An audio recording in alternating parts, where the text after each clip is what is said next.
Good morning, passengers. Mabuhay, and welcome to ED 115 Travel and Tours. I am Janet Igoy, and I am one of your tour guides for our 2-day trip. Time check. It's 7 in the morning, and I hope everyone had a good rest because you need energy for today. Now, let's do the head count first.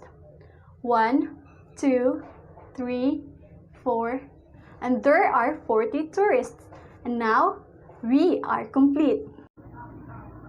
Is everyone comfortable to your seats now? Great! Let's have our main topic for today, and this is the syntax of mother tongue. Along the way, we can also know the syntactic features of mother tongue. But now, let's discuss first what is mother tongue and syntax. When we say mother tongue, this refers to a person's native language. That language is learned from birth. It is also called as first language, dominant language, home language, and native tongue, although these terms are not necessarily synonymous. In short, when we say mother tongue, it is the language that human beings acquire from birth.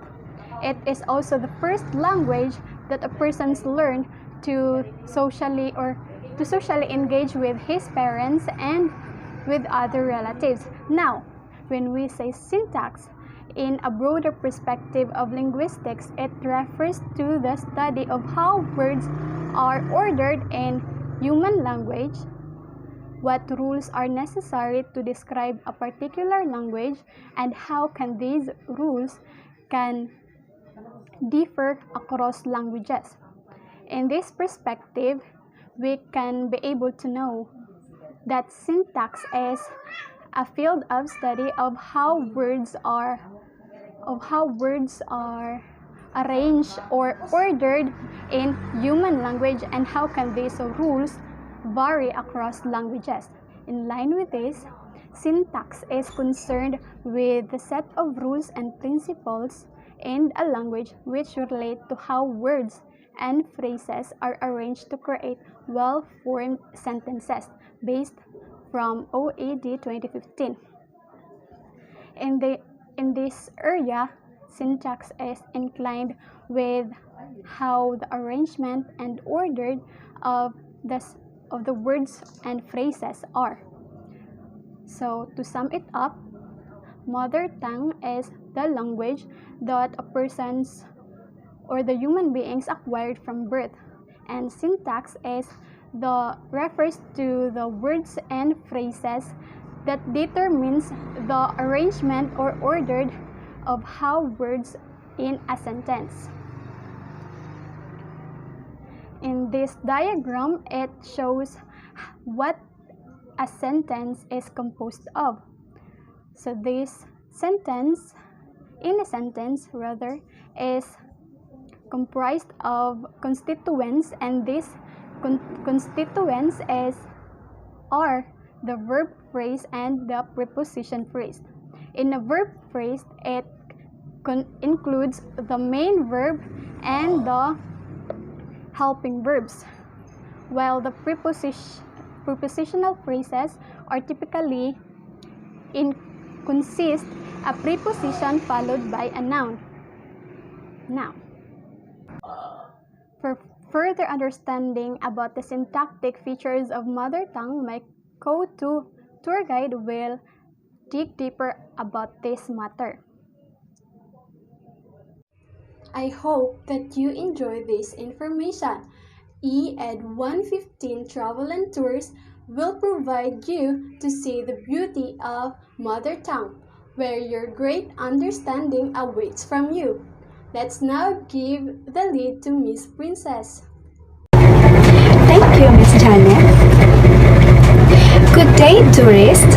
I am Princess, and I will be one of the tour guides for today's tour. Time check. It's 8:05 in the morning, and we have just arrived for our first destination. But before we leave the bus, I would like to remind you to remember our bus's plate number 9876. Again, our bus's plate number is 9876. And if you have any questions or any concerns, just feel free to ask one of us. The syntactic features of mother tongue. Our first step is about constituency and a tree diagram. First, what are constituents? Constituents, according to Wikipedia, is a word or a group of words that function as a single unit within a hierarchical structure. Meaning, ang isang pangungusap ay binubuo hindi lamang ng mga salita, ngunit bilang mga nasasakupan. For example, nakakita si Harry og iring. What is it made up of? It is made up of the sounds like I, R, N, and G in the word iring, or made up of words like nakakita and Harry. The tree diagram. The tree diagrams are the notation that most syntacticians use to describe how sentences are organized in the mental grammar. It allows us to analyze the functions of the sentences. For example, the sentence is, ganahan si Chris kang Marta. The verb is ganahan, and the verb or the noun phrase is si Chris kang, and the noun is Marta. We need to be familiar with a particular kind of notation called the tree diagram. We'll see that within each sentence, words are grouped into phrases. Phrases can be grouped together to form other phrases and form sentences. We use the diagrams to depict this organization. They are called tree diagrams because they have lots of branches. Each of these little lines that join things in the diagram is a branch. Every place where branches come together is called a node. Nodes indicate a set of words that act together as a unit. Each node corresponds to a group of words called a constituent. If a node has no daughters, we call it a terminal node. Within the tree diagram, we can also talk about the relationship between different parts of the tree. Every branch joins two nodes. The higher one is called the mother, and the lower one is called the daughter. A mother can have more than one daughter, but each daughter has only one mother. And as you expect, if two daughters have the same mother, then we say that they are sisters to each other. Remember that the tree diagram represents the relationship in the mental grammar. Another example is, Colleen loves sushi. So, the question is, what is the structural relationship between the verb loves and the noun phrase sushi? The verb and the noun phrase are sisters. What is the structural relationship between the noun phrase Colleen and the verb loves? The noun phrase and the verb are not related in any of these three ways. And the last one is, which node is the sister of noun phrase Colleen? So the answer is the terminal. And now, my friend Miss City will tell you more about the fun activities that you could do in this stories section. Those are great information, Miss Salamona. By the way, I am City Shine Arimao, and here are some additional information about syntax of mother tongue. The next topic that we will discuss about the syntax of mother tongue is the linear word order. Linear word order is the order of the syntactic constituents of a language or the arrangement of words in a phrase, clause, or in a sentence. The words in a sentence must occur in a particular sequence if the sentence is to convey the desired meaning. So, the linear word order is important in a language where declensions have disappeared except for personal pronouns and where the syntactic function of a noun phrase is given by its position before or after the verb. For example, gisulyapan ni Dodong si Nene. In here, Dodong is the subject and Nene is the object. But if we arrange the words in this sentence just like in the second example, si Nene ni Dodong gisulyapan, we either come up with a nonsense. So the second example is understood differently because of the SVO order, or the subject, verb, and object order. In this next sentence, the meaning becomes distinctively different from the first example.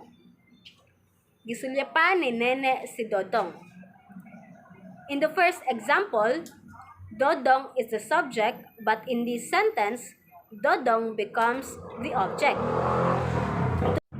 To put it simply, the ordering of the words in the sentence of linear word order determine in part whether a sentence is grammatical or not and what the sentence means. So now, we will give you 30 to 40 minutes to enjoy the view.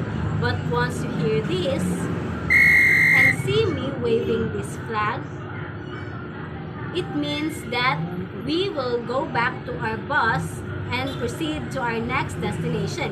Enjoy, tourists! Alright, tourists, time is up and now we will be headed to our second destination. Thank you, City Shalene Arimal. So guys, did you enjoy your first destination this morning? Wow, that's great! By the way, I am Rosanna Alinsog, one of your guides that will accompany you this morning. But before that, let's do a head count first. We have 1, 2, 3, 4, and we have 40 tourists all in all. Wow, very good. Okay, let's check the time. Oh, it's already 10:50 in the morning.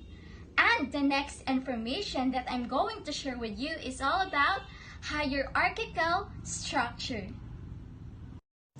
So what is hierarchical structure? It means that the individual words in a sentence are organized into natural, semantically coherent groupings, the largest grouping of all being the sentence itself. But before that, let's first identify or give meaning what is hierarchical. So when we say hierarchical, it refers to any ordering units or levels of a scale of size, abstraction, or subordination. So in other words, when we say hierarchical, it gives importance or emphasis to the ordering units or level. So for example, in an organization, so different organization uses hierarchical structure. So for example, in the Roman Catholic Church. So in the Roman Catholic Church, there are many individuals behind that organization. So in that organization, it also follows a hierarchical structure. So for example, the highest position of the Roman Catholic Church that an individual can achieve is being a pope, right? So this is the pope, and it is the highest position of the Roman Catholic Church. So before you can be a pope, there are many steps or procedures you must take before you can be a pope, right? So before you can be a pope, you must become a priest first. And then after being a priest, you will become a bishop. And then after you become a bishop, you will become a cardinal. Then after a cardinal, you have a chance to become a pope now. So as you can see in the example, it follows a certain order or level before you can achieve of being a pope. So that is hierarchical structure works. Just like making a sentence, we cannot create a sentence with just one snap. We will use the word first. We will choose what are the words we will use in making the sentence, right? So this is the first order in making the sentence. We will use the words, and then after the words, these words can create now phrases, right? So when we say phrases, it doesn't give a complete thought or idea of something. So from the word, we already created a phrases, and then the phrases can now create a sentence. So that is hierarchical structure means in making a sentence. It means that it follows a certain order from choosing a words, and then those words can create now phrases, and the phrases now can create sentences. So another, this grouping within a sentence are called constituents of that sentence. So when we say constituents, it refers to the phrases. So constituent and phrases are just the same, and phrases can compose or can construct a sentence if they are connected to each other. Next, we have the relationship between constituents in a sentence form the constituents structure of the sentence. So just like what I said earlier, if those phrases are connected with each other, then it can create a full idea or a full sentence. So that's how hierarchical structure works in a sentence. It should be follows a certain order. For example, if you want to create a sentence, then you must think what are the words you will use. This is the first step. You must think what are the words you will use in the sentence. And then those words can now create a phrases, and then the phrases now can create a sentence. So that's how hierarchical structure of the sentence work. So let's proceed to another slide. So we have here an example. So let's examine this example if it follows a hierarchical structure. So let's read example number 1.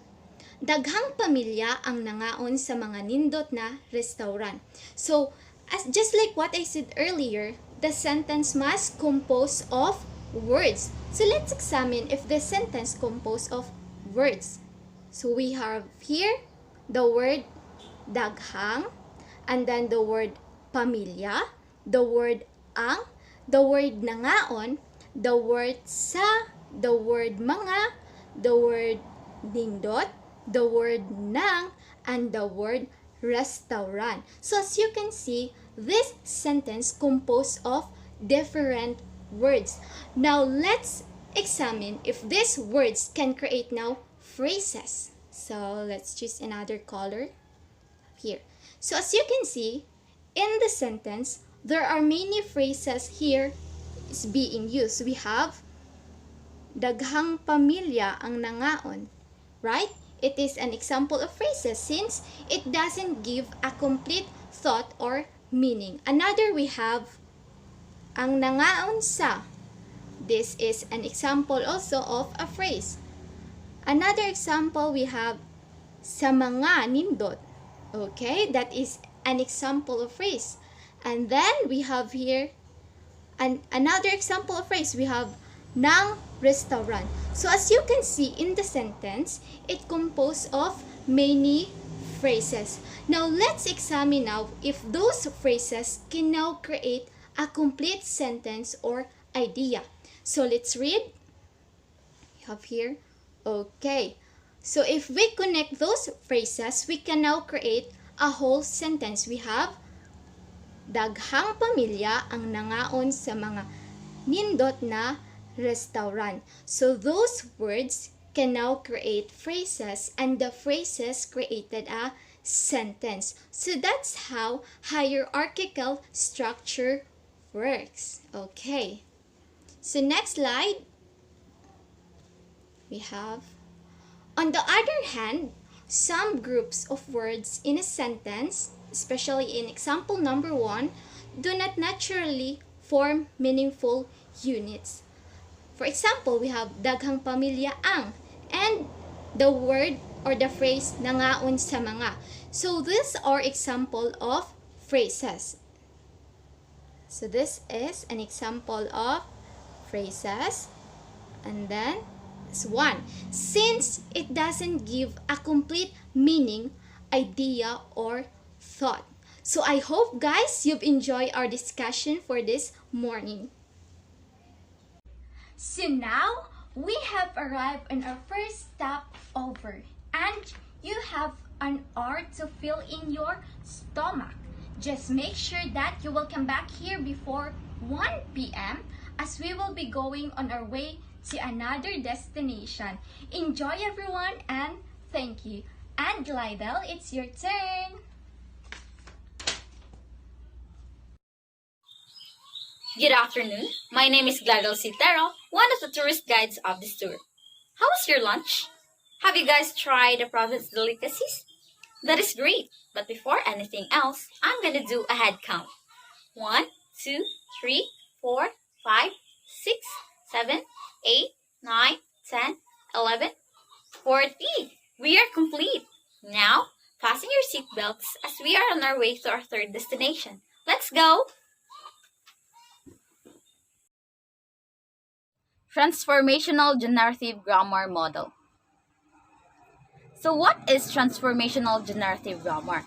It was presented by Zelig Harris from American linguistics to socialist Zionism. Transformational generative grammar, or TGG, is the part of the theory of the generative grammar, especially of natural native languages. TGG, also known as transformational grammar, which is a system of language analysis. It shows the relationship among the various elements of a sentence and among the possible sentences in the process of rules, which are transformations of sentences to express semantics with the help of surface structures and deep structures. Surface and deep structures. It was presented by Noam Chomsky. So when it comes to syntax, Noam Chomsky, as a famous linguist, is known for proposing that beneath every sentence in the mind of the speaker is an invisible, inaudible deep structure and the interface to the mental lexicon. So the deep structures are converted by transformational rules into a surface structure that corresponds more closely to what is pronounced and heard. The rationale is that the certain constructions, if they were listed in the mind as a surface structures, would have to be multiplied in a thousands of variations that would have been learned one by one. Whereas, if the constructions were listed as deep structures, they would be simple, few in number, and economically learned. For example of surface structure, visiting doctors can be nuisance. So the deep structures would be we visit doctors. It can be nuisance. Or it can be doctors visit us. They can be nuisance. Now, let's move on to the interesting activities brought to you by Miss Summer Jane Siblas. Thank you, Miss Tara, for sharing with us some informations. Hello, everyone. I'm Summer. Time check is 3:20 in the afternoon, and we have arrived in our fourth destination for the day. Good morning, everyone. Good morning, sir. Once again, I am Summer Jane. So now I am going to talk about aspects model or standard theory by Noam Chomsky. In the years where the transformational generative grammar was formulated, it has gone through countless transformations and numerous changes as how grammar provides a way understanding language. So it has undergone countless transformation and multiple innumerable alterations in how grammar gives a mechanism to interpret language over the years when transformational generative grammar was developed. So, Chomsky has rejected the interpretations and eliminated many of the transformational rules in the previous versions of grammar and replaced with broader rules. So, we all know that Chomsky, which is sometimes called the father of modern linguistics, he is known for his influence of linguistics, especially the development of transformational grammar. So he rejected the interpretations and eliminated many of the transformational rules. He has discarded the prior grammar's interpretation and replaced them with the broader rules or comprehensive ones. According to Noam Chomsky, the grammar of the language is a statement of what a person has to know in order to recognize an utterance as grammatical. So he believed that the formal grammar was directly responsible to the person's ability to understand and interpret mere utterance. but not hypothesis of the process involved in either producing or understanding the language. So without making assumptions or any assumptions about the steps needed in creating or interpreting a language. So although several features of the newer version, the aspects model or standard theory differ at a deeper level, they still share the same syntactic feature. So in spite of differences of a deeper level, both versions, the transformational and aspects model, have the same syntactic features. We will give you guys 30 minutes to take some pictures. And once you see me waving this flag and blowing this whistle, we need to go back to our bus.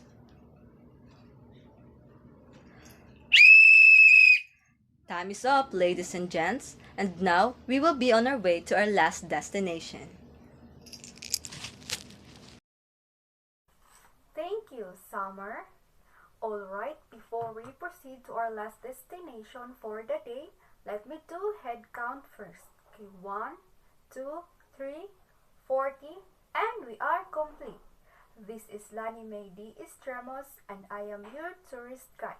So, let's first jump together on our last tour for today. Chomsky proposed two modifications to phrase structure grammar. First is a set of transformation rules that specify how to transform sentences based on phrase structure rule from active to passive form. Just have to remember that the first modification which proposed by Chomsky is to specify how to transform sentences based on phrase structure rule from active to passive form or voice. So are you familiar in active and passive voice?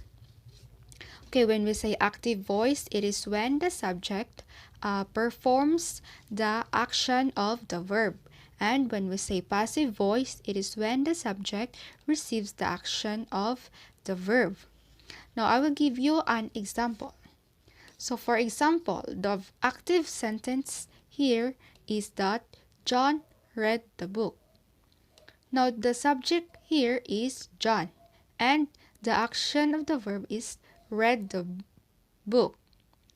Now, again, when we say active voice, it is when the subject performs the action of the verb.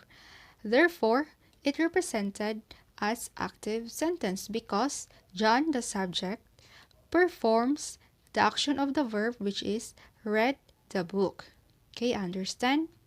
Okay, next is the corresponding of this active sentence or active voice is the passive voice, which is the book was read by John. Now, when we say passive again, it is when the subject receives the action of the verb. Now, the action of the verb here is the book was read. And who read the book? Okay, very good. It was read by John, and John here is the subject. So, from the active voice, from John read the book, it turns out into the passive voice, which is the book was read by John. Now, another statement of active voice is that George saw Mary, which related to the corresponding passive questions. Whom or who did George see? And who saw Mary?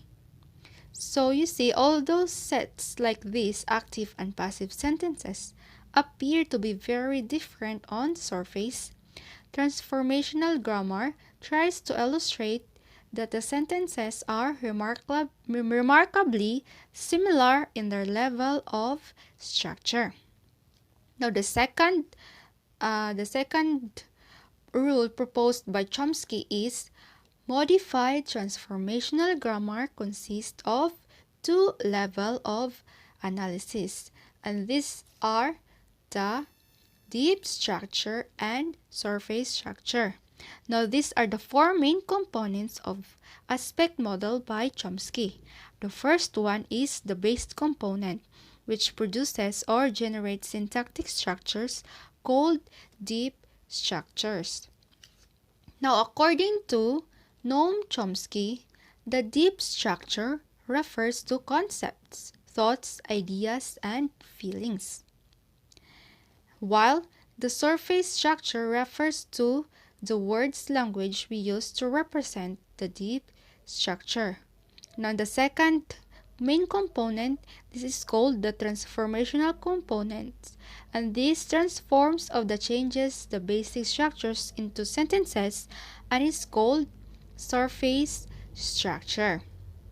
You just have to remember that deep structure refers to the concepts, thoughts, ideas, and feelings, whereas the surface structure refers to the words or language we use to represent the deep structure. Okay, so have you ever experienced a situation where you felt words were not enough to express what you had in mind? If yes, you already understand what the difference between deep structure and surface structure. Deep structure is what you wish to express, and surface structure is how you express it with the help of words and sentence. Now let me give you an example. Okay, the sentence is, I know a man who flies planes. So this sentence is basically represented as surface structure because the phrase or the sentence is an incomplete because there is still a question remains. While when we transform this surface structure sentence to a deep structure sentence, the sentence now is, the man is an airline pilot. Now this represents as a complete sentence because Chomsky defined that deep structure refers to the concept, thoughts, ideas, and feelings. Or in other words, deep structure is the wide or the deepest meaning of what you really meant to say. Okay, they have the same thought but different structure. There is changes or transformation happening, and that is what Chomsky called the transformational components. The surface and deep structure formulated to show the relationship of such sentences. Now let's proceed to the third main component, and this is the phonological component, which gives sentences a phonetic representation so that they may be pronounced properly or perfectly. Now, in other words, phonological component is, in this component, Chomsky mentioned the sentences or language should have a phonetic representation, which means the study of human speech using the mouth, throat, etc. Okay, an example for this is how letter B in the word bed is spoken. You start out with your lips together, just like this, b, b. Okay. Chomsky believed that language should have sound structure. Therefore, he added this component to his theory. Next is the last one, the semantic components, which deals with the meaning of sentences. Or in other words, it is a branch of linguistics that look at the meaning of words and language. It also refers to the multiple meaning of words as well. It's like the process of determining what the person says versus what they meant. For example, a child could be called as a kid, a boy, a girl, a son, or a daughter. Okay, another example is in the literature of Romeo and Juliet. A rose flower is represented of Romeo. However, Chomsky understood understood that semantic interpretation is involved also here. It is the study of meaning in language. In other words, it is the relationship between words and how we put meaning from those words. Because basically, people can absolutely interpret words differently and put different meanings from them. Now, the relationship of the four main components is as shown in the simplified diagram. So as you can see, language is all started from semantic component, and under semantic component is the semantic interpretation. Then after to semantic is the base component, which also called as the deep structure. Next is the transformational component, which also called as the surface structure, where changes is happening.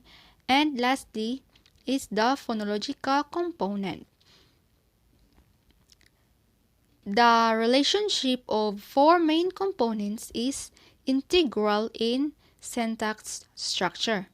For linguists like Noam Chomsky, grammar is basically a set of rules that define how to construct a sentence.